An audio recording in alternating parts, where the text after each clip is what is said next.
lá, doutor, para mim um dos melhores advogados que nós temos no nosso país, também tirando o meu, doutor Diego Figueiredo, que o nosso também sempre é bom, né?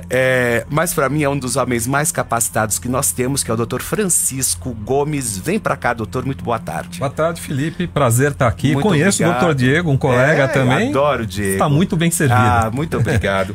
Doutor, é grande o imbróglio? É muito grande o imbróglio. A gente vai tentar aqui ao longo da conversa traduzir, porque tem muita coisa jurídica, mesmo no mandado de prisão, tem muito juridiquês, medida cautelar, coisa para cá, coisa para lá. Eu vou tentar traduzir para todo mundo entender o que realmente está acontecendo, desde os últimos acontecimentos, que é a manifestação do Ministério Público. Ele vai ser preso? Ele vai ser preso. Ele vai ser preso. E na realidade isso é um efeito colateral. Assim que for localizado, provavelmente assim que for tomado o depoimento, ele vai ser preso. E mesmo se ele estiver nos Estados Unidos? Mesmo se ele estiver fora do país, porque você tem a Interpol que está envolvida e pode ser acionada e pode ser feita a detenção e remetido para o Brasil, como já teve outros casos que aconteceu isso. Ike Batista, outras pessoas que são detidas fora do país quando vêm para cá, por se tratar de uma investigação internacional de lavagem de dinheiro. Tá, é isso que eu preciso que você explique para o nosso público. O que está acontecendo com a Deolane e com o Gustavo Lima? Porque todo mundo fala, ai, coitado do Gustavo. Tudo bem, eu gosto do Gustavo, eu acho ele um excelente artista. Mas o que está acontecendo com ele, doutor? A gente tem uma investigação de lavagem. Quando a gente fala lavagem de capital, é lavagem de dinheiro. E aí a lavagem de dinheiro ela pode ser no próprio país, ou seja, eu estou fazendo alguma coisa aqui para lavar um dinheiro. O que é lavar dinheiro? Lavar dinheiro é eu pegar um dinheiro que não tem uma origem que eu possa declarar e aí eu tento transformar aquele dinheiro ilegal em algo legal. Nesse caso, eu estou fazendo uma lavagem de dinheiro internacional, porque possivelmente eu estou utilizando outros países, outras instituições bancárias em paraísos fiscais para tentar com isso remeter dinheiro, receber dinheiro de forma irregular. Isso é muito comum, como quando você, por exemplo, vê que está se comprando um bem muito caro, um apartamento, um veículo, e está se pagando em dinheiro. Por que eu estou pagando em dinheiro? Porque eu não tenho como justificar aquele dinheiro na minha conta. Então eu simplesmente pago em dinheiro, pego uma escritura, depois eu vendo aquele imóvel, etc e tal, e com isso o dinheiro, digamos, fica quente, ele fica mais limpo. A investigação começou... Doutor, eu quero que você leia aí o teor da decisão, né? Eu vi. Dá uma lida para o nosso telespectador, para quem está chegando agora. É Andréa Calado da Cruz, o nome da juíza. Andréa Calado da Cruz. Doutora, um beijão para você. Ela coloca aqui o seguinte, e é aí que eu preciso começar a explicar para vocês. Não existe nenhuma outra medida cautelar menos gravosa. Significa o seguinte, a gente costuma dizer que prender pessoa antes da condenação é a exceção. A regra é a pessoa responder em liberdade. Quando que eu prendo na investigação? Quando eu tenho ameaça à minha investigação. Quando eu acho que aquela pessoa solta vai ameaçar, vai obstruir minhas provas. Então ela diz o seguinte, eu não tenho outro jeito a não ser mandar prender. É isso que ela está dizendo. Ah, mas por que ela está mandando prender? Afasto a manifestação do Ministério Público. E aqui também uma segunda explicação.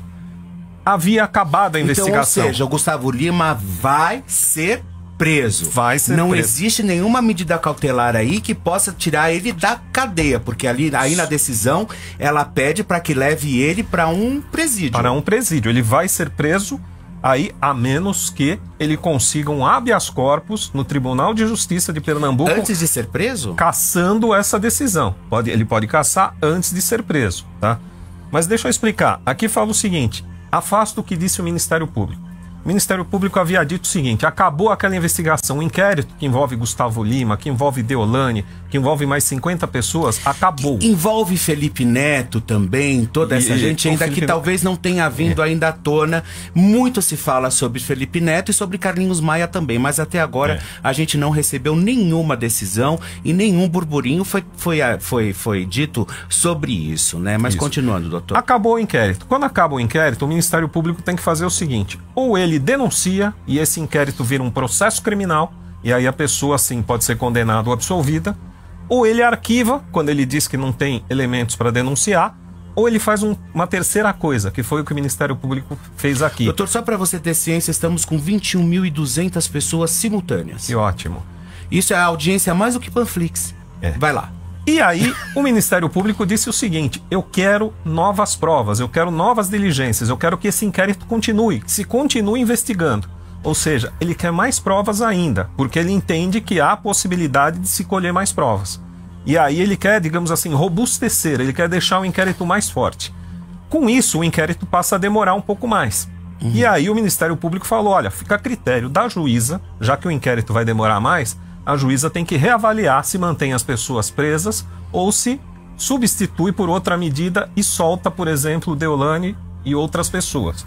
A juíza firmemente rejeitou isso e falou o seguinte, não, eu vou manter as pessoas presas e não só eu vou manter essas pessoas presas, como eu estou decretando a prisão de outras pessoas. A notícia que eu tenho é que são 3 pessoas, não é só o Gustavo Lima, as outras pessoas não são pessoas tão públicas, são pessoas ligadas mais à empresa das bets, mas são 3 pessoas que estão sendo presas. Quer dizer, ela não só não mandou soltar, como ela ampliou. Ela colocou mais gente. Doutor, eu vou trazer aqui rapidinho a Angélica Ferraz, que foi inclusive uma ex-detenta, hoje ela é advogada, e que ela foi detida, não, você é advogada, foi detida, né? E... Na verdade, eu sou formada. Felipe. Você é formada em Direito, né? Não deixa de ser, né? Eu formei antes de ser presa. Eu sou formada em 2018. Então ela foi antes de ser presa. Então quando ela foi presa, ela já foi citada. Pode colocar os 3 na tela aí, o doutor, todo mundo. E conta pra gente especificamente qual foi o motivo da sua detenção, aonde você ficou, inclusive, no próprio presídio, que foi o presídio da Deolane, né? Então, Felipe, o que acontece? Inclusive, essa semana, eu solicitei para o meu jurídico fazer uma live explicando o teor do porquê, né? Porque as pessoas na internet, elas julgam, ela tem esse mau costume, essa cultura de não saber o que acontece, já começa a pontuar as coisas. Ok, mas vamos direto ao seu caso, vamos direto ao teu caso, vamos lá.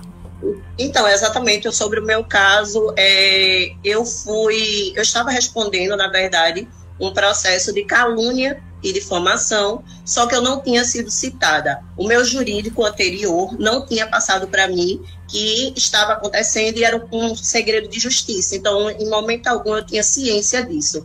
Eu estava sendo citada, eu estava sendo encaminhado as citações para um outro endereço e acabou que eu não compareci, não tomei ciência. O meu jurídico me deixou totalmente livre para fazer o que quisesse, falar o que quisesse sobre a pessoa que eu estava denunciando nas minhas redes sociais, e acabou que a juíza decretou a prisão por desobediência de ordem pública. Isso pode acontecer, doutor? Pode acontecer, Mas ela sim. ficou 4 meses presa. Eu acho que aí foi um exagero. Eu não conheço, evidentemente, o caso, mas eu acho que 4 meses é um exagero. Pode acontecer uma detenção e uma seguida à liberação, né? E, exatamente. O que foi de estranheza foi que todos os meus habeas corpus foram negados, mesmo eu tendo um filho, mesmo fazendo parte de tudo que estava ali de requisitos para que eu cumprisse uma medida domiciliar, cautelar, mas mesmo assim não houve liberação. Só quiseram me liberar após uma audiência com a própria juíza, para que a juíza falasse comigo diretamente, me desse o sermão, e aí eu fui liberada. E graças a Deus eu não fui condenada, o processo foi arquivado. E quando você ficou lá, inclusive, você trouxe da outra vez que você participou alguns relatos, né, de como que é a cadeia ali, onde ela ficou, inclusive em Bom Pastor, que foi onde você ficou também, né? Você disse que é lastimável ali também passar por lá, inclusive toda a parte de higiene, enfim, você falou que é bem precário, né? Sim, sim. Hoje se encontra a Solange, né, a mãe da Deolane, a cela que eu estive, que eu fiquei lá no início. Como isolamento também, eles não colocam a gente que tem um alto conhecimento na mídia, e até então, como influenciador, eu tinha um engajamento muito alto. Então, até também por conta dessa comoção da minha prisão, não estava sendo aceita pela sociedade, as pessoas não aceitavam. E olha, volta. Essas fotos são exclusivas do nosso programa, tá? Você não vai encontrar isso em nenhum outro lugar. Essa é a ala onde está presa, inclusive, a Solange. A Solange, presta atenção. A Solange são imagens exclusivas. Essas imagens são exclusivas do nosso canal Felipe Campos Oficial. E ali é onde está detida a Solange Bezerra, que é a mãe da própria Deolane. Aí tem uma outra foto também. Olha só, é nessa ala onde está apontando a seta, ali que está a própria mãe da Deolane, a dona Solange Bezerra, que também depois tem a imagem também do que é lastimável, né? A imagem do banheiro também com os baldes, aonde eles tomam banho. Eu particularmente aí eu já acho que é mexer também um pouco com a dignidade, né, doutor? Como que você vê desumano. Tudo isso? Eu acho que a situação dos presídios no Brasil é desumana, não há o que se falar. E inclusive, Felipe, esse não é dos piores. A gente que conhece no dia a dia, tem alguns que têm uma condição realmente desumana. É desumano, isso é uma das coisas. Só que dizem que construir presídio não dá voto, né? Então, isso é uma coisa que sempre fica em segundo plano. Tá, e que mais, Angélica? Que mais? Ai, desculpa, Angélica. Além disso tudo que você passou por lá, que mais você tem de relato que você possa trazer para nós?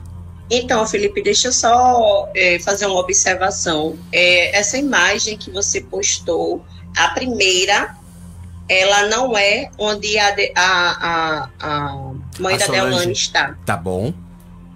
Ela é a que possivelmente está a Deolane, que ali é um berçário. Ah, então ali é já onde já está a Deolane.